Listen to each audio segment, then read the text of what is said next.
After headlines across Minnesota declared record school funding in 2023, you may be asking yourself, why are so many school districts making budget cuts and going to voters for more funding?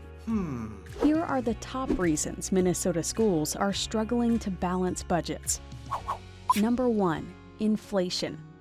Families aren't the only ones feeling the impact of rising costs.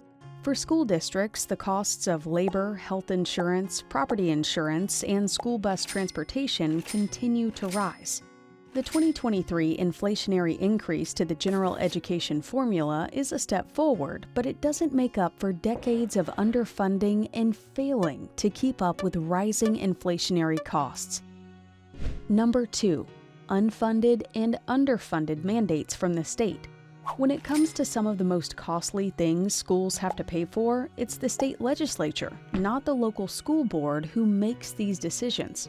From implementing new instructional strategies to increasing curricular requirements to providing unemployment benefits, there are decisions made at the state level that local districts must follow. While the state may offer one-time funds to help pay for some new requirements, the ongoing costs are often the school district's responsibility.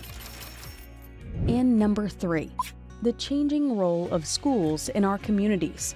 The needs of students are different than they were 10, 20, or 30 plus years ago. From mental health support for students, specialized learning assistance, family resources, and career programs to help meet workforce needs, schools have taken on additional responsibilities to meet the needs of their students and community. When you add rising safety needs, aging buildings and technology, and declining birth rates, it's clear why Minnesota districts struggle to balance their budgets. School funding is complex, with the majority of funding coming through the state in the form of general education aid. Schools also receive funds for specific categories that can only be spent on certain items. Additional needs are then covered by property taxes. In other words, just because the state is providing us with more dollars doesn't mean we can use those dollars wherever we like. Each year, we tackle the challenge of balancing these funding sources with our increasing expenses to build an effective budget that meets student needs. When our student needs exceed state and local funding, we may seek additional support through a referendum. As you can see, there's more to the story beyond headlines of schools receiving record funding, inflation, unfunded mandates, and a changing role for schools.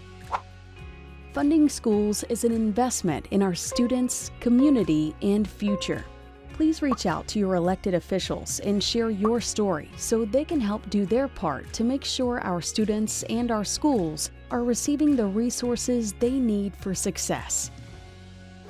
Visit our website to learn more.